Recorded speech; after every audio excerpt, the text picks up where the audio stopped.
کہ تم مردہ ہوگے پھر تمہیں زندگی عطا کر دی جائے گی، ثم الیہ ترجعون، پھر تم زندگی کی حقیقت کو پاتے ہوئے اپنے رب سے مل جاؤ گے۔ تو اللہ پاک نے قرآن پاک میں انسان کس کیفیت کو بیان کر دیا، انسان مرتا نہیں، یہ فقط جگہ بدلتا ہے۔ اور ایک اور جگہ اللہ پاک نے ارشاد فرمایا من عمل صالحا من ذکر او انثی، لوگوں سنو زندگی کیا ہے اور موت کیا ہے۔ فرمایا جو نیک عمل کرے من ذکر او انثی، وہ مرد ہو یا عورت ہو، وَهُوَ مُؤْمِنٌ، شرط یہ ہے کہ میرے محبوب کا سچا غلام ہو۔ سبحان اللہ، کہیے نا سبحان اللہ۔ سبحان اللہ۔ اب یہاں دیکھیے اللہ پاک نے فرمایا کہ جو نیک عمل کرے مرد ہو یا عورت ہو، لیکن شرط آگے کیا لگا دی، وَهُوَ مُؤْمِنٌ، وہ میرے محبوب کا سچا غلام ہو۔ اگر یار کا غلام بن گیا، مصطفیٰ کا وفادار ہو گیا، اور اب ملے گا کیا؟ فرمایا اگر اعمال تو اچھے کیے لیکن یار کی غلامی نہ حاصل کر سکا تو یہ اعمال برباد ہو جائیں گے، لیکن اگر اعمال بھی ہوئے اور ساتھ یار کی محبت کا دامن بھی مل گیا تو پھر ہوگا کیا؟ فَلَنُحْيِيَنَّهُ حَيَاةً طَيِّبَةً، ہم تمہیں مرنے کے بعد پاکیزہ زندگی عطا فرمائیں گے۔ سبحان اللہ۔ تو اللہ کے قرآن نے وعدے کر دیا کہ مرنے کے بعد موت نہیں ہوتی، مرنے کے بعد تو پاکیزہ زندگی عطا کی جاتی ہے، مرنے کے بعد پاکیزہ زندگی عطا کی جاتی ہے۔ اب اسی حقیقت کو اللہ پاک نے قرآن پاک میں دو جگہ بیان فرمایا، موت اور زندگی کی حقیقت کو فرمایا وَلَا تَقُولُوا لِمَن يُقْتَلُ فِي سَبِيلِ اللَّهِ أَمْوَاتٌ، بڑی توجہ کے ساتھ سنیے گا بات۔ اللہ فرماتا لوگوں جو میرے مصطفیٰ کے ہو کے دنیا سے چلے جائیں، وہ اگرچہ کٹ بھی جائیں، ان کے جسم کی اعضاء جدا بھی ہو جائیں، لیکن تمہیں کوئی حق نہیں کہ اس کیفیت کو دیکھ کر میرے مردہ نہ کہو۔ کہیے نا سبحان اللہ۔ سبحان اللہ۔ وَلَا تَقُولُوا لِمَن يُقْتَلُ فِي سَبِيلِ اللَّهِ، جو کٹ جائیں لیکن میرے یار کے ہو کے کٹ جائیں، اس کیفیت کو دیکھ کر بھی تمہیں کوئی حق نہیں کہ انہیں مردہ کہو، بل احیاء، بلکہ وہ زندہ ہے۔ سبحان اللہ۔ اب قرآن کی آیت ہے ہمارا ایمان، جو قرآن میں آ گیا ہمارا ایمان ہے، لیکن انسانی سوچ کبھی اس پوائنٹ پہ آتی تو ہے نا، مولا تو کہہ رہا ہے کہ جو کٹ جائے، مر جائے، اعضاء جدا ہو جائے، انہیں مردہ نہ کہو۔ مولا اگر یہ مردہ نہیں ہے تو پھر مردہ ہوتا کون ہے؟ یہ مردہ نہیں جو کٹ جائے تو پھر مردہ کون ہوتا ہے؟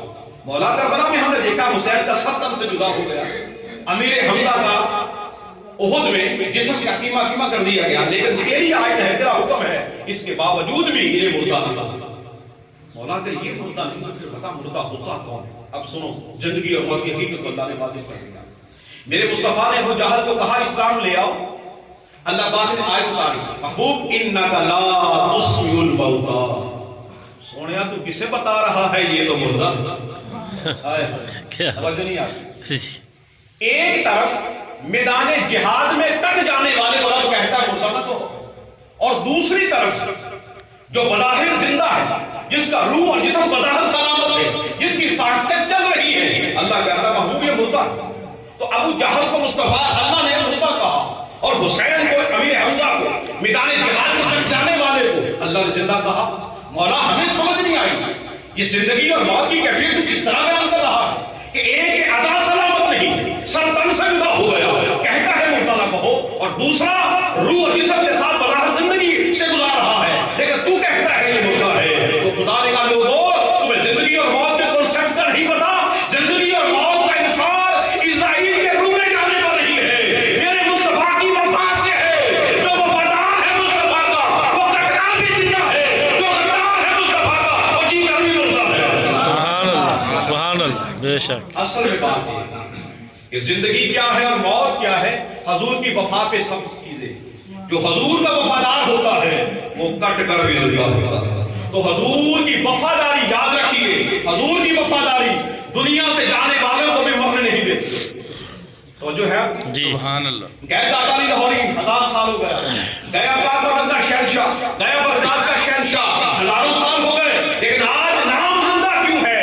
اس لیے کہ یہ وفادار تھے مصطفیٰ کے، مصطفیٰ کی وفاداری کسی کو مرنے نہیں دیتی۔ بے شک بے شک۔ اور حضور کے ساتھ غداری کی جائے تو حضور کے ساتھ غداری کسی کو جینے نہیں دیتی۔ یہ بات اپنی آنکھوں سے بھی دیکھو، ہم نے تو پہلے کتابوں میں پڑھا تھا نا، لیکن آنکھوں سے دیکھ لیا اس دنیا میں وہ کیا غازی ممتاز غازی کا جنازہ دیکھا نہیں تم لوگوں نے؟ سبحان اللہ کہہ دو سبحان سبحان اللہ ارے کیا تھا غازی ممتاز غازی کے اندر؟ نہ وہ قاری تھا، نہ حافظ تھا، نہ عالم تھا، نہ مفتی تھا، نہ سید تھا، نہ پیر زادہ تھا. لیکن بی بی سی لندن کی رپورٹ کہتی ہے کہ 40 لاکھ بندہ اس کے جنازے میں شامل ہوا. سبحان اللہ اس 40 لاکھ کے اندر کتنے عالم دین تھے، کتنے مفتی تھے، کتنے سید زادے تھے، کتنے ولی اللہ تھے. اب اس بندے کا کریکٹر کیا تھا؟ اس بندے نے کیا کیا تھا؟ اور عہدے کے لحاظ سے کیا تھا؟ کانسٹیبل تھا. پاکستان گورنمنٹ کے اندر سب سے چھوٹا ڈیزگنیشن ہے وہ کانسٹیبل ہے.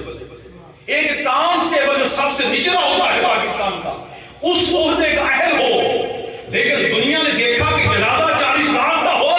ارے غازی بتا تو صحیح تم نے کیا کیا ہے؟ تو غازی کی روح یہی جواب دے گی کہ جب تک بکے نہ تھے کوئی کچھ نہ تھا، تو نے خرید کر ہمیں روز کر دیا. سبحان اللہ نعرہ تکبیر، اللہ اکبر نعرہ رسالت، یا رسول اللہ نعرہ حیدری، یا علی نعرہ غوثیہ، یا غوثیہ، نعرہ تحقیق، حق چاہیے علماء حق اہل سنت. زندہ آباد. تو میرے کریم آقا کے غلاموں، آنکھوں سے دیکھ لو کہ مصطفیٰ کی وفاداری کسی کو مرنے نہیں دے.